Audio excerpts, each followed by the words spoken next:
জবাব দাও। এই পিডব্লিউবাসী কোথায় যাবে? সরকার তুমি জবাব দাও।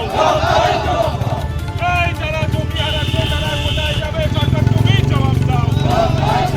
ওই 1956 সালের পচা আইন মানছি না, মানবো না। ওই আরবিট্রেশনে ডেকে 13 সালের আইন অনুযায়ী টাকা দেবে বলে দিচ্ছে না কেন? দিয়ে তুমি জবাব দাও। এই 1956 সালের পচা আইন মানছি না, মানবো না। দেখুন, 34 নম্বর জাতীয় সড়ক সম্প্রসারণ হচ্ছে।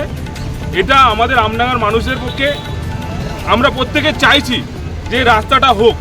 রাস্তার দুই পাশে যারা আমরা ভাড়াটিয়া, যারা ফুটপাথবাসী, যারা জমির মালিক রয়েছি, তারা আমরা চাইছি যে দেশের যে আইন আছে 2013 সালে যে আইন আছে, এই আইন অনুযায়ী যদি আমাদের ক্ষতিপূরণ দেয় আমাদের কোনো আপত্তি নেই।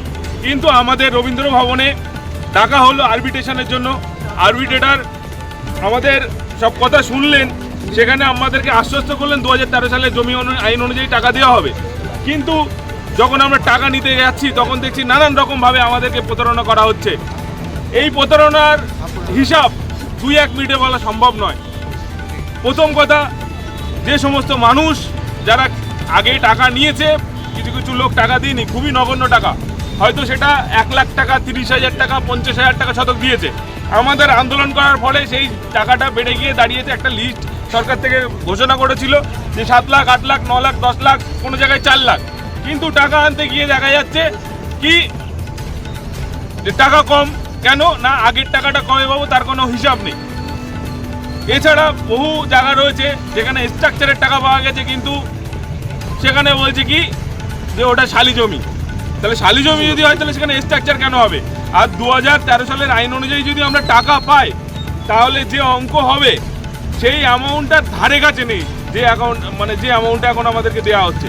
তো আমরা চাইছি, আমডাঙ্গার মানুষ সকলে আছেন, প্রত্যেকটা মৌজার মানুষ রয়েছেন, এরপরে আমরা আরও অনেক বৃহত্তর আন্দোলনে পৌঁছাবো। আমাদের সঙ্গে আলোচনার মাধ্যমে, আমাদের ন্যায্য অধিকার কমিটি যে রয়েছে সেই কমিটির মাধ্যমে সরকারের যে আধিকারিকরা রয়েছে তারা এক জায়গায় বসে আলোচনার মাধ্যমে এই সমস্যাটা সমাধান করুক। আমরা প্রত্যেককে রাস্তার পক্ষে, রাস্তা হওয়ার পক্ষে, রাস্তার বিপক্ষে নয়। যে আমরা জনস্বার্থে রাস্তা হোক, রাস্তার জন্য জমি দিতে ইচ্ছুক, কিন্তু আমরা চাইছি আমাদের ন্যায্য ক্ষতিপূরণ। যে ভাড়াটিয়া লোকটা 30 বছর ধরে একটা জায়গায় করে খাচ্ছে, তার অবস্থাটা কি হবে? কি দাবি আপনাদের? শেষ লোকটা রয়েছে, আমরা চাইছি 2013 সালের আইন অনুযায়ী, আইনে কিন্তু পিডব্লিউডির উপরে যারা ভাড়াটিয়া, যারা জমির মালিক, যাদের ঘর বাড়ি ভাঙা যাচ্ছে, প্রত্যেকের জন্য কিন্তু আইনে সব কিছু বলা আছে। তো 2013 সালের আইন অনুযায়ী যে ক্ষতিপূরণ আছে সেটা যদি 1 টাকা হয় 1 টাকা আমরা মাথা পেতে নেবো, যদি 2 টাকা হয় 2 টাকা। কোন আইনে দিচ্ছে আপনাদের? আমাদের 1956 সালে আপনারা মানছেন? আপনারা আইনে কিন্তু আমাদের টাকা দেওয়া হচ্ছে।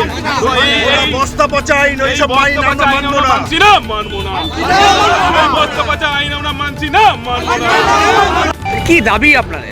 আমাদের দাবি 13 সালের আইনে যেটা আমাদের পাওনা হবে সেইটাই আমরা নেব। কিন্তু এনারা 1956 সালের আইন, পচা আইন, যার কোনো গুরুত্ব নেই, সেই আইন মোতাবেক টাকা দেবে বলছে, এবং অনেককে ভুলভাল বুঝিয়ে কিছু কিছু কাগজ জমা করছে। কারা করছে, কিভাবে করছে, তার কোনো নির্দিষ্ট প্রমাণ নেই। আপনারাও জমি হারা? আমরাও জমি হারা, আমাদেরও জমি দিতে হবে, কিন্তু আমরা জমি দিতে ইচ্ছুক। ন্যায্য টাকা দিলে আমরা জমি দেবো। মানে 13 আইনে টাকা চাই? 13 আইনে টাকা দিলে আমরা দিতে প্রস্তুত। নইলে কি? নইলে আমরা বৃহত্তর আন্দোলনে যাবো, যাতে আমরা জমি হারা হচ্ছি, সর্বস্ব আমাদের চলে যাচ্ছে, আমরা যাতে পাই সঠিক টাকাটা, সেটা পেলে যাবো যথেষ্ট। বৃহত্তর আন্দোলন। কতক্ষণ চলবে এই বিক্ষোভ অবরোধ? দেখা যাক, সরকারের আধিকারিকরা আসুক, কি বলে দেখি তারপরে। আপনার নাম? আমার নাম সাইফুদ্দিন মাস্টার। আপনারও ভূমি হারা, ভূমি যাচ্ছে। দাবি অন্য কিছু না, 2013 সালের আইন মোতাবেক মানুষের ক্ষতিপূরণ দিতে হবে, এটাই আমাদের দীর্ঘদিনের দাবি। এটা দাবি না, আমরা চাইছি একটা সুন্দর আইন যেখানে দেশে আছে, যে আইন ক্ষতিগ্রস্ত মানুষের জন্য বিশাল ব্যাপার।